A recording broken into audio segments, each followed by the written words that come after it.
Hello friends, Jai Jagannath. मु Santosh. Welcome to my YouTube channel learn with Santosh. तो friends, आज मु नहीं आसी आसंता काली हबाक थिबा शहीद दिवस उपलक्षे ओडिया भाषण। तो चलो कंप्लीटली देखिबा ओडिया भाषण। इथरे तो मैंने चाहिए एठार मध्य स्क्रीनशॉट नहीं कि पढ़ी परिबो बा लिखि देई परिबो।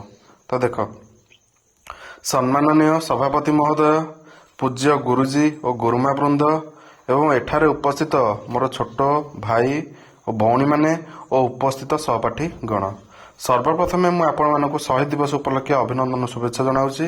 आज एई पवित्र दिवस रे मते किछि कहिबार सुजोग मिलिथिबारु मु मो निजको भाग्यवान मने करूछि।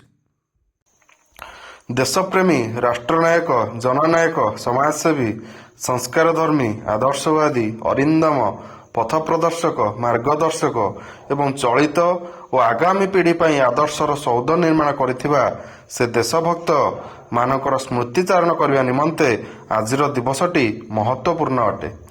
देशर रक्षा तथा देशर प्रत्येक जनसाधारण को सुरक्षा देवा निमंते निजर प्राणबली देवाक पछघुंचा न देथिबा से महान व्यक्तित्व वास्तव में समस्त हृदय रे एक अपूरणीय स्थान तैयारी करिसंती।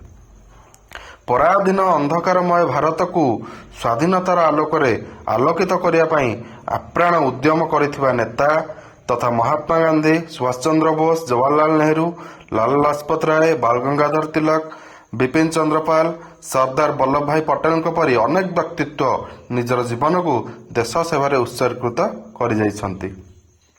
1949 मसीहा जनवरी मास 30 तारिख को आम शहीद दिवस रूपे पालन कर आसुचु।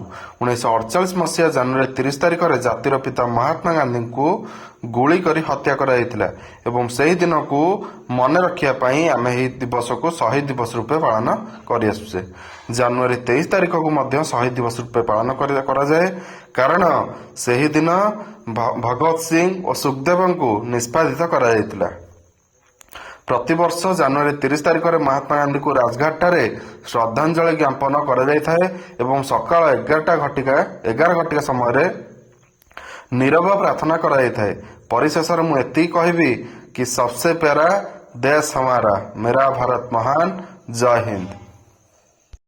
तो फ्रेंड्स, वीडियो भल लगी लाइक, शेयर एंड सब्सक्राइब करिए more channel learn with Santosh. Thank you.